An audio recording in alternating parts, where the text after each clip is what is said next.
தேங்க்யூப்பா. இதெல்லாம் இதெல்லாம் வந்து யாரும் சொல்ல மாட்டாங்க. இது ஒரு பெரிய நடிகராக இருந்தால் பெரிய விஷயமா மாறும்.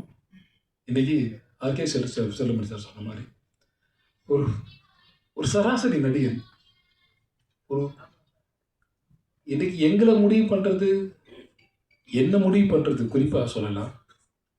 எனக்கு போட்டியே இல்லைன்னு நினைக்கிறீங்க நீங்கள்.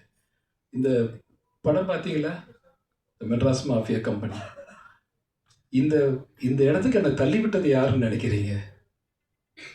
முதுகு பூரா காயம் சார், ரத்தம், வடுக்கல், என்னை குத்தி குத்தி குத்தி கொலை பண்ணிட்டாங்க. என்னை வந்து ஒரு படம் வீட்டுக்கு வந்து பேசுவாங்க, பேசிட்டு போவாங்க, பேசி அந்த படம் வந்து மிஸ் ஆகும். ஏதோ ஒரு காரணம் இருக்கும். யார் காரணம்னு சொன்னால் அந்த படத்தோடைய கதாநாயகனாக இருக்கலாம், யாரோ ஒருத்தங்க இருக்கலாம். அவங்க முடிவு பண்ணுவாங்க, இந்த கேரக்டர் இவர் இருந்தால் கரெக்டாக இருக்கும், வேற யாராவது வேணாம். ஸோ இந்த இடத்துக்கு என்னை தள்ளி விட்டுறதற்கு வேறு வழி தெரியல சார். எனக்கெல்லாம் வேறு வழி தெரியல. உண்மையாகவே இந்த மெட்ராஸ்கா இந்த படத்தில் நான் லீட் ரோலை பண்ணியிருக்கேன். அஃப்கோர்ஸ் லீட் ரோல், கதாநாயகன் கிடையாது, கதையினுடைய நாயகன், அவ்வளோதான்.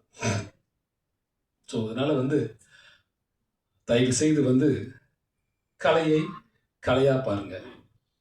இன்னைக்கு வந்து ஒரு என்னுடைய சகோதரி ஒருத்தங்க பேசினாங்க, ரொம்ப நேர்மையான பேச்சு, நானும் ரசித்தேன் அந்த பேச்சை. திரையுலகத்தில் இன்றைக்கு நாம் படுகிற கஷ்டம், இன்றைக்கி நமக்குன்னு ஒருத்தர் வேணும்னா அப்படின்னா ஒரு 100 பேர் இருக்கும், அதில் 10 பேர் தான் வேணும்னா 10 பேர் சூஸ் பண்ணுற இடத்துல ஒருத்தங்க இருக்காங்க.